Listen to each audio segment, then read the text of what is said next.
Welcome to another episode of Fill in the Blank. I'm here with Christopher Rourke. Hello! We're here to talk about the Phillip experiment. What comes to your mind when I say the Phillip experiment? Not much, except like maybe there's a guy named Philip. Phil from the future. Hey. Well, the Phillip experiment was a 1972 parapsychology experiment conducted in Toronto, Ontario to determine whether subjects can communicate with fictionalized ghosts through expectations of human will. Whoa. Human will. What do you believe about ghosts before we even get into anything? Do you believe that they exist out there, or do you believe they're like actual spirits, like of someone that's left behind, or do you believe they're like a memory? Oh, I've never heard the memory theory, but I do believe that there's something. Never heard of someone being an echo? No. Like an echo left on this world? I've not, but that sounds It's interesting. it's like a certain like action that they did when they were alive, and it's just in replay. Like a haunted house usually has that. That's pretty cool. That sounds Never pretty heard of neat. that? No. But yeah, it's either I know that the two theories that I'm familiar with, and I don't know which one to believe is, um, there is a dimension that they exist in that because we can't see all the colors on the spectrum, we cannot see. You know, like if like we have our visible light, and then there's light that we can sense, and then there might be light that we cannot sense. Like seeing beyond the void. Yes, exactly. And then there's another one like the spirits one, which, I'm kind of in between with those because, I haven't died yet, so I'm never going to know about the spirits one or the dimension one unless we have technology that can figure it out. Well, what about when people tell you that they've seen their ancestors or they've seen ghosts before, and they're able to do that weird psychic type thing where they can tell, like, a ghost told me that this happened. Like, how does that person know that? Yeah, well, I mean, there's some crazy shit I can get to about ghosts. We should do an out of the blank with ghosts at some point because I don't really have many facts on ghosts because there's not many This existing. fill in the blank is going to be more skeptical than facts because there's not too many facts that are actually on the whole Phillip experiment. I don't think it actually even was a success at all. There's only about a page of facts here, but well, to attempt to this is attempting to trick people into thinking that there are ghosts, correct? Well, it's the whole idea. It was basically create a ghost, proving their theory that the human mind can produce spirits through expectation, imagination, and visualization. So, faking ghosts almost, right? I mean, like if you think hard enough about a ghost, can you create it with your mind? You can. Your mind is a scary place, so yeah, I'm sure you could. Let's hear about it. I'm curious about this. Well, the experiment was conducted by a mathematician, A.R.G. Owen, and overseen by psychologist Dr. Joel Witten. The test group consisted of A.R.G.'s wife, Iris Owen, former chairperson of Mensa, and Canadian Margaret Sparrows, industrial designer Andy H., his wife Laureen, and heating engineer Al Peacock, accountant Bernice M., and bookkeeper Dorothy O'Donnell, and sociology student Sidney K. Their goals were to create a fictional character through a purposeful methodology and then attempt to communicate with it through a seance. The character created and agreed upon was named Philip Aysford, referred to as Philip during the test. His fictional history partially coincided with actual events and places, but with multiple contradictions and errors. He was born in 1624 in England, had an early military career, and he was knighted by the age of 16. He was involved in the English Civil War and became personal friends with Charles II, working for him as a spy. Philip was unhappily married to a woman named Dorothea and later fell in love with a gypsy girl who had accused of witchcraft and burned at the stake. In despair, Philip committed suicide in 1654 at the age of 30. This is the backstory of the ghost that they created? Yes. That's a pretty cool idea, though. If you get a bunch of people creating a ghost with their mind and then believing hard enough that it's real and then trying to contact it through a seance. There's a word for that through history. It's like when somebody creates so much of if a bunch of people on the internet type in like a ghost story, like someone creates a ghost story and a bunch of people believe in it. If you believe in something hard enough, it's the idea that you can conjure it up to make it real. Well, it's like an urban legend that let's say like Bigfoot, let's say, and a couple's out camping and they hear a large noise and in reality it's like a bear or something, but they're like, oh my god, that's Bigfoot outside, and like they believe it in their heart of hearts that it is Bigfoot. Then they're going to go report that it's Bigfoot. They're going to see something in the distance and think, oh, maybe Bigfoot's on all four legs, and all that shit. You know what I mean? It's like the urban legend effect where enough people believe it, and then there's false reports because they think they see something when there isn't something there. So, the members of the experiment proposed the idea by using extreme and prolonged concentration to create their ghosts through a collective thought form to see if they can break through and make it as real as possible with a life story to break through the astral plane. That quote right there, that's pretty powerful. Think about the astral plane. Is that different from our plane? Like I said, this is going to be a skeptical podcast, so there's not really going to be a whole lot of facts on It's it like because an we don't energy. know what's on the other side if there is another side. They talk about babies don't have memories. Like like the very the first couple of years you don't have any memories. Well, they obviously experience and they obviously remember something, but that might be so far on like just hard for our brain to grasp because Imagination compared to logic. yeah, but Maybe imagination is the other side. and then the whole reincarnation theory where when you die and everyone sees a white light, they say that's you coming from the womb into the doctor's room, and those lights, the hospital lights, are the ones that are blinding you in the face into the next life. So it's like when they say go into the light and then you don't remember anything from your past life. Mm. It's like it's weird. It's the reincarnation effect. It's the same thing. I mean, if you think we've all had imaginary friends, but imagine getting a group of people together to believe a ghost story and then being able to try and contact it through a seance. Would you believe me if I said that I never had an imaginary friend? I wouldn't believe you because I believe everyone has had an imaginary friend. You've never gotten lonely before? Maybe you forgot about your I've imaginary always friend. no, dude. I've always found a way to like enter. I've had imaginary things, like I could like when I was younger, and I was really into Pokemon. I would like imagine a Pokemon in front of me. It's pretty That's an good. imaginary friend. But it was like temporary, like it wasn't something that was repeating. It was always just like I a had small little multiple thing. imaginary friends. I was a loner, so it's like, I had different ones. I got bored with one and then get another one. Well, my mom was also a stay-at-home mom that was with me most of the time, and then my sister came into the picture. So I Well, mean, it seems like imaginary friends are on the basis of people that are left to be alone a little bit, like don't have any close family. And I'm not saying my family and I weren't close, but just the whole idea of like, if you're not around them 24/7, you wouldn't have, or you're not around people 24/7, you don't have the yeah, creativity to. exactly. That's why when you notice someone that's been alone for so long and they try and go into society, they can kind of still be hooked to their imaginary friend. Mm-hmm. You know what I mean? Yeah, I get you. So, I mean, it's just so much. The group was seated around a table with initial seances yielding no contact, no communication, and no phenomenon. Owen changed test conditions by dimming lights and changing the environment to mimic that of a more traditional seance. Participants began feeling a presence, table vibrations, breezes, unexplained echoes, and rapping sounds which matched response to questions about Philip's life. At one point, the table tilted on a single leg and other times moved across the room without human contact. Although audio, video, and witness accounts document the paranormal phenomena, Philip never appeared to the participants. Do you believe they didn't believe hard enough or didn't have enough people to believe hard enough? Or maybe the seance wasn't strong enough? I think the victory here is that when he dimmed the lights, people started feeling effects, regardless of if they Like a actually placebo effect. If I regardless give if you they a pill, believe. say it's going to cure this, and then you don't know the history behind the pill, you just take it and say, it Yeah, worked. the real victory is getting them to feel any sort of sensory while they're in these conditions.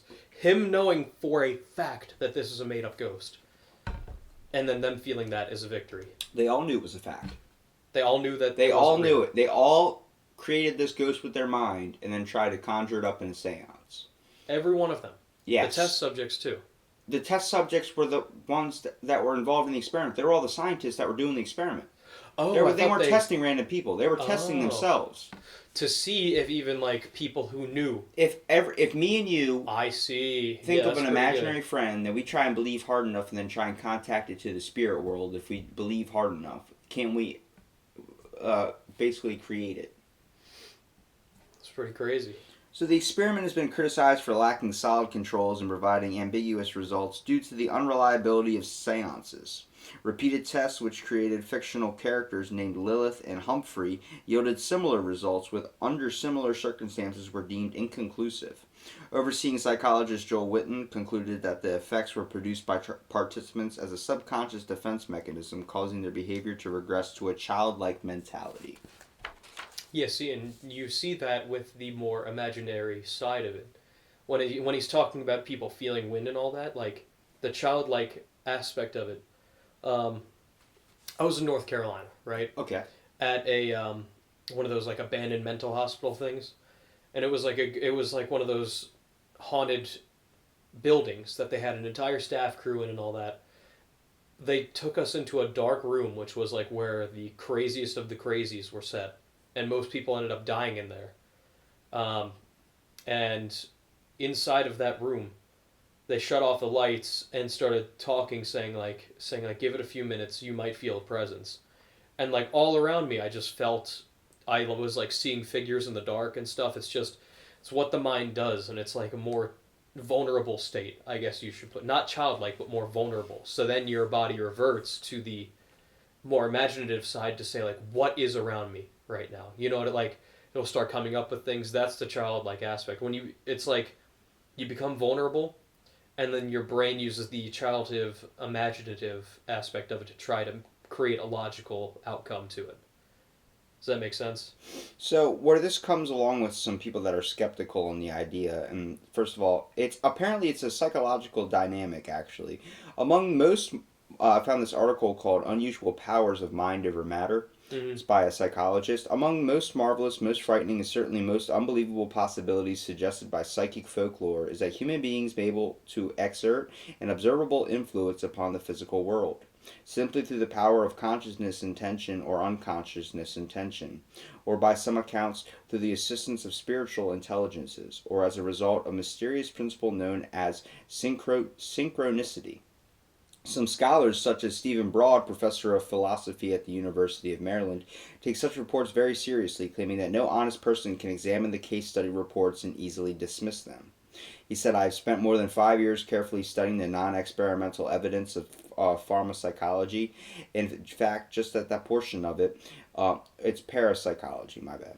Just the portion of it which is most contemptuously and adaptively dismissed by those academics. I started with the expectation that the received wisdom would be supported, and that my belief in the relative worthlessness of the material would merely be better informed. But the evidence bowed over me. The more I learned about it, the weaker the traditional skeptical counter hypothesis seemed, and the more clearly I realized to which extent skepticism may be fueled by ignorance. I was forced to confront the fact that I could find no decent reasons for doubting a great deal of strange testimony. It became clear to me that the primary source of my reluctance to embrace the evidence was my discomfort with it. I knew that I had to accept the evidence or else admit that avowed philosophical commitment to the truth. What a shame. I am hardly comfortable with announcing to my academic colleagues that I believe, for example, that accordions can float in midair playing melodies, or that hands may materialize, move objects, and then dissolve or disappear. But I have reached my recent conclusions after only satisfying myself that no reasonable options remain. So So a guy that was already like, this is obviously stupid. Like, what idiot would believe that you can conjure up something with your mind? And he's actually looking at all the evidence and articles, like with the Phillip experiment and time travel, was the whole belief of it. Was like, holy crap! Like, I can't diss this like I thought I was. Like you know what I mean? Like, I can't think of this as ridiculous as it seems because it has some. What do I know? Like, you have to do your own research in it to really find the evidence. without proof to any of this, and still trying to make sense of it, it's kind of like how you could tell when someone's uncomfortable in a situation, right? Like you could kind of like feel that energy off of them. Maybe if you focus hard enough on something, the energy that you create will create something. I don't know how to explain it, but there's very strong energies coming off people who are in emotional states. You know what I mean? And maybe if you can focus that into something, you can create something physical. I mean, it's all the idea of what can you, if you believe hard enough into something, will it make it true? Will it happen? Exactly. That's how people fake lie detector tests. Well, and that's apparently due to the like if you can keep yourself calm and in like a stable your body in a stable rate, then your heart rate won't Well, if you increase and lie all to that. yourself so much and believe it, your mind will start to believe it. Like if I sit there and say I definitely didn't take that. Yeah, I'm 100% sure I didn't take that. Yeah, I definitely don't think I took that. No, yeah, that's how If you you get can past keep the lie detector distracting your test. Yeah. mind to not bring up that you actually did it, then you're good. So basically, Philip was an artificial poltergeist of artificial intelligence created as an experiment of a group of Canadian parapsychics. So Hmm. the whole idea that you can create something with thought form, it baffles me that first of all, it's not. I wouldn't call it a fictitious thing. I wouldn't say that it was like it definitely couldn't happen or couldn't be real. I believe that if you use a type of psychokinesis or something, that if enough people believe in something hard enough, it's hard to think that our minds aren't more powerful enough to do something like that. Like if we have remote viewing and psychic driving, where we're focusing on like being able to like people have psychic abilities. There are people out there that can do things, can see I glimpses into the future, seeing beyond the veil or the void, seeing into another aspect, and like they're able to have like a sixth sense type deal. There's people that see ghosts. I think it has to do with waves and energy, dude. It keeps coming back to that. I know I'm a computer nerd, so I know all about waves and stuff, but like it's like a non-biased conclusion to say that there is something to do with energies. And I mean, I have no proof, but just some like a theory is that it all has to do with energies and waves. I mean, have you ever heard of EVPs before? No, I have not. Electrical voice phenomenon. It's where That's like echoes. well, it's like we put your recorder in this room, right? Okay. Very high quality microphone, no sound. But then you hear slight little disturbances in there, and if you slow down the disturbances or you manipulate them slightly, like somehow slowing them down, stabilizing it a little bit more, you can hear voices. And there's some people that set up radios that will pick up random channels, like the dead channels in between, like channel 88 or whatever, and they'll pick it up, and it's like a little communicator device that will randomly take little blits into there. So I'll have to show you the video. It's very hard to explain, but it's like you turn the radio onto a dead station, you talk to it, and then it will talk back using little blits here and there. Well, could it be possible that it could be time travelers that resemble ghosts or spirits? I mean, if time travel is going to be invented and time travelers are capable to resemble non-physical entities, then seances might be great opportunities for them to communicate, interact, play, and fool around with people of the past. So a seance might actually turn out to be a unique, relatively safe opportunity for time travelers to interact with the past for the following reasons. That is a very positive way to look at it. I would enjoy that actually Like because people just coming around playing tricks on you. that'd They be just dress hilarious. up like your ghost. It'd be hilarious, dude. Hey, the keys are behind the counter. Dude, that would be some punk from the future doing that to me. Some But new age millennial. if it was like helpful though, like imagine if you just always had some dude who was like following you from the future and Dude, is the like good part about time travelers, being able to with people that can connect to their loved ones, get the last words like exactly. "I forgive you." Oh, dude, yeah, a good time traveler does that. Tell her I forgive her. Mm-hmm. Tell her this is her paps. Have you ever? I know this is like a. My mom's name was Mom. Just being a dick to someone. Some of the psychics take it like they take it a little too far. Oh yeah. Floating Well, there's entire books on how to fake psychic, but like, that's like the problem with it is people try to fake it for monetary gain. And honestly, fuck you. the whole idea of if you're going to a psychic to talk to a loved one, you're believing way too hard that it does work. So that's like the whole idea of how this experiment kind of unfolded. Well, seances are commonly used for communicating with spirits of dead people. People participating in seances think of the past, not the future. The atmosphere, intention, and mindset of the participants might create the optimal circumstances for communication. Because you're usually like what? Pretty emotional and pretty like willing to accept anything if you're going to a psychic to see some dead family members or be able to contact a spirit. You're definitely open minded. That's for sure. Yeah, so it makes it an easy, more gullible situation to be kind of taken over from. Mm-hmm. So what do you believe? Do you believe that you can think something so powerful? Well, like I said, I believe in like the energies and waves in the world, and we have analog waves that we can't even sense. Do you believe there might be another realm you're not seeing? Like how people can sometimes some people can see colors. Like they see like in a different way. Yeah, You yeah. believe some people can just see it like another That's a exactly what I'm void, saying, dude. That's like a exactly realm. what I'm saying.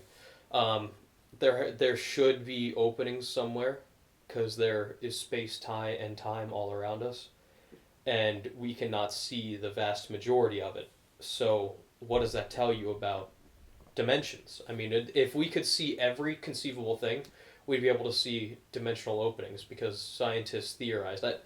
I have none of this study in front of me, so I can't give facts I right mean, what now. happens But to do with Asian tradition where they talk about seeing the spirit world and connecting with their ancestors? They light candles and stuff like very some different cultures they light candles with their dead and they believe that they can talk to the dead. I mean, Day of the mm-hmm. Dead, stuff like that. Like you got to think. I mean, who's the guy that's walking around seeing the whole spiritual plane, just seeing these spirits that are just like not knowing like I'm alive, don't you see me? Like speaking to their like friend or something, and their friend's just like kind of like living their life like they're in the real now, but they don't see the spirit screaming Mm-hmm. at them, and you can hear the voices and you can see the voices.